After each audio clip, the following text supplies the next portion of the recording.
let's say under a Canadian drug importation system, lives in Turkey and is set up a shell company that looks Canadian and is trying to sell us something that's actually turns out to be counterfeit. If we discover it's counterfeit and we want to arrest them, is that hard to do? It is far more challenging. Over the years when I was working with DEA as well as with Pinellas County Sheriff's Office, the end supplier, if they were an international end supplier, many times just went unidentified. None of the three products were from Canada, actually.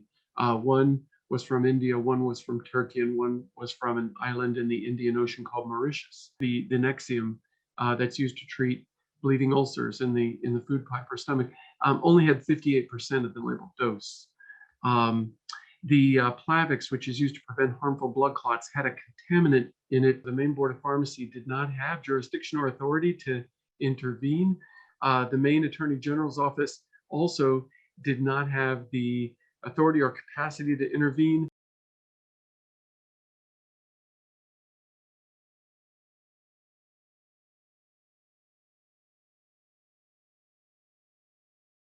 I appreciate the way that you described Ashley's situation, because I think it's important to clarify that these counterfeits are causing murder, and that people know that they're purposely made to deceive and to addict, and that these pills can kill.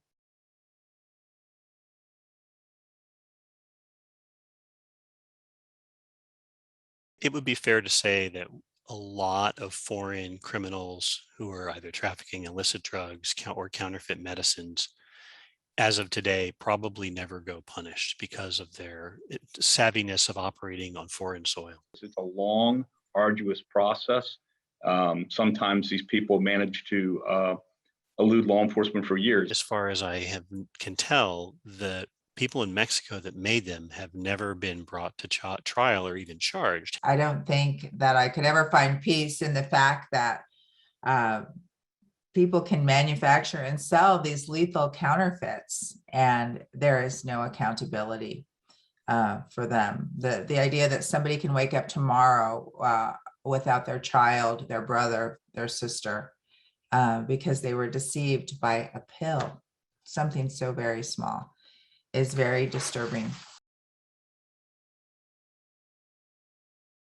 We've been dealing with drug shortages along these lines from that time. So over 10 years now, taking hours a day from pharmacy practice, from hospital pharmacy managers, community pharmacy practice, trying to find other sources of medications, trying to find therapeutic alternatives, et cetera, et cetera.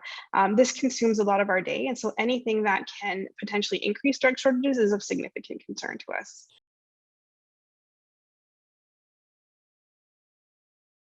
The products sent to me were not approved for use by Canada Health. It was also evident in the packaging sent that the entity that sent the products, that it was not a licensed pharmacy in Canada. When we traced the packaging by mail back to its source, none of the three products were from Canada. The products were never part of our secure drug supply chain, which we often take for granted. So you order these medicines from this Canadian pharmacy. They didn't come from Canada. I presume that they directly ship from these foreign countries straight to you? They were shipped via Canada. So it was a circuitous route. So they did go through Canada on their way to my door.